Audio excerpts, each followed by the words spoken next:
Hi, I'm Shelley Treacher from the Binge and Overeating Recovery podcast and also bristolcounselling.co.uk. Today, this is day 12 of my no sugar month. If you're tuning in for the first time, you might want to go back and see what this is all about. But the purpose of it is for me to tell you all the skills and the tips and the tricks that I use to give up a comfort food, particularly to do with the emotional side of comfort eating. So please go back and listen to the rest if you haven't heard them, because this may only make sense in context. This week has not been too bad. 12 days, so nearly 2 weeks. Apparently the tipping point, the difficult point is 2 weeks. So we'll see what happens next week. But this week, I honestly found it fairly all right because I'm now getting into the habit of doing all the things that I'm telling you I'm doing. So this week was really all about self-regulation for me. And I noticed the chocolate still wants to be eaten. It's not so much a physical craving. You know that feeling you get in your throat, in your mouth, in your body somewhere that says, I want this thing. I haven't really had that physically so much, but I have had it emotionally. And in habit and memory, there's just been times in the day when something has been difficult for me, even slightly difficult, and the chocolate has been in my mind and I've really wanted it. Several times a day, every day, I still really want the chocolate, but it isn't so strong because of the physical thing that's gone. And every single time, what I've had to do is to think, okay, so there's some emotion behind this. There's something that's prompted me to want comfort. What is that? And each time it was something different. Sometimes it was tiredness. Today, for example, I've kind of done my back in a little bit. It's all right now, thankfully. But it was really hurting me this morning and it made me really miserable. I said something about breaking my toe the other day. I have learnt through this experience that physical illness and not being up to full speed with my body really makes me miserable. I don't like it at all, and I think that's probably quite normal. So I was quite miserable this morning when my back hurt and I couldn't reach for anything or bend or twist, and it just really limited what I could do. So everything was a bit slower and I just felt like miserable. So I just went with it. I just thought, what happens if I just allow myself to acknowledge that and to just think, okay, so you're miserable, fine. Just maybe be kind and look after that, but most of all, just let it be there. And it really worked and helped me every single time. Every time I did that this week, and literally it must have been about 100 times, I just thought, okay, I'm feeling tired. What if I just let myself feel tired? There's a message in it, right? I'm tired. I probably need to do something about that. Or if I'm in pain, there might be something I could do about that. Or if I'm miserable, maybe there's some way I could cheer myself up or something that I actually want and need, so I can try and go for that thing. And I did that all week and it was good. It was like riding a wave. I felt like, there's the chocolate, really, really want the chocolate. Okay, what's the emotion? I'm tired. Okay, so I'm just tired. That's just a reality. And then I would relax a little bit more.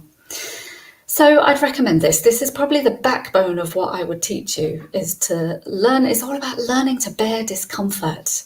What is comfort eating but trying to get away from the discomfort that you might feel? So you might as well learn to bear it in order to be able to give up the eating and to get back to the body that you know you really feel more at home in.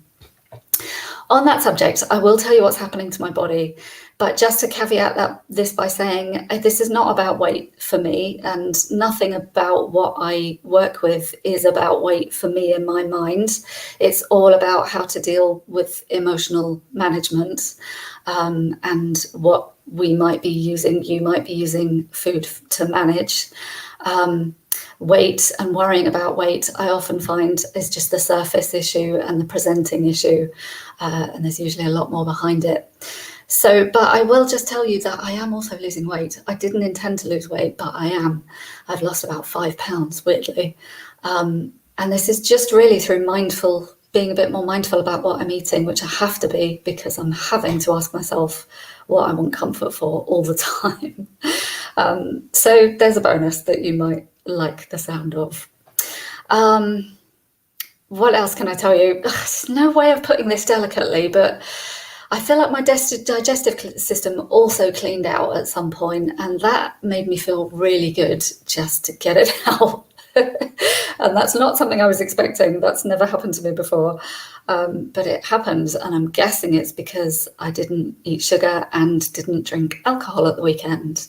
It's like my body relaxed and let go and went to creating some kind of equilibrium, which I'm still doing. I believe I still feel like my body is working out what to do with this new relaxation and maybe less inflammation or less tension around and stress around needing a comfort food. It's like I'm looking after myself a lot more, so my body is relaxing and coming out of some kind of stimulation, I guess. Yeah, I think that's still happening, and I think that may be why I'm a little bit tired as well. So maybe I'm detoxing, I don't know. I had one really good win this week, which I'll tell you about because it might be useful to you. On Wednesday, I went out with a friend who I associate with drinking alcohol. I can't remember the last time that we didn't drink together. And I've got to be honest, it's not usually just one glass of wine either. It's a letting go process for both of us, and we have a lot of fun. And obviously don't feel so good the next day, and sometimes regret it.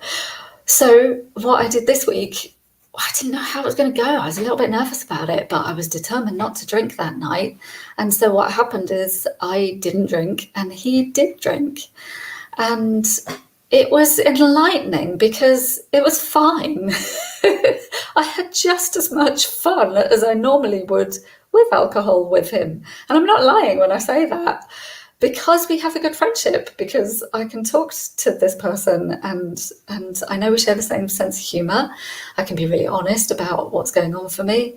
And it was just fun. It was fine. I did feel a little bit tired to begin with. And there was this voice in my head that said, if you had a drink right now, you would perk right up. But because I've been challenging those thoughts this week, which is the other thing that I've needed really to get through this week, I just thought, you might be right, but you might be wrong. It might not perk me up. It might actually numb me out and make me go to sleep a bit more. Which it probably would have done. And so I thought, what happens? What happens if I just don't have it? Is it possible that I'll wake up? And I did. I did wake up because his company was great. And I don't know if you remember me saying that I need to get the habit of doing something nice for myself on Wednesday nights. Well, I did that this week and it was good. So that's another thing. Okay, I'm not sure if I have anything else to say. Just to reiterate that really this week was all about allowing and bearing discomfort and working out what it actually needs and what it really wants, and just surrendering to it, really. Knowing that I could cope. Okay, that's it. That's all I have for this week. If you want to catch up on all of these all at once, the first 3 are going to be in next week's podcast, along with some chat a little bit. And then the next 3 will be in the following week's podcast. Thank you so much for listening. If you have any questions or comments, I am so happy to hear them and to try and answer them for you. If not here in my podcast, and please do sign up for my mailing list if you also want to be the first to hear about everything that I do. And if you want some help with your eating, which is, of course, what I'm here for. Thank you so much. Bye. Have a great weekend.